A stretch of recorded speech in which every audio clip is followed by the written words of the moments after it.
For instance, one of the longest standing treatments for halting and reversing hair loss is so-called Minoxidil.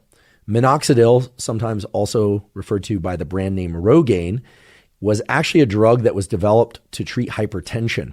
So this is a cardiac drug that lowers blood pressure, and it does that by causing vasodilation. It allows more blood flow, not just to the hairs on your scalp, but to hairs everywhere on your body. And indeed, most people don't realize this, but minoxidil won't just slow the loss of hair from your scalp.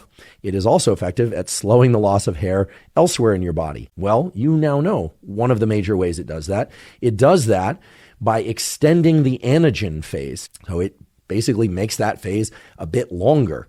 It doesn't make it much longer, which is why for most people who are losing their hair quickly or who have already lost their hair, minoxidil alone is not going to be a sufficient treatment.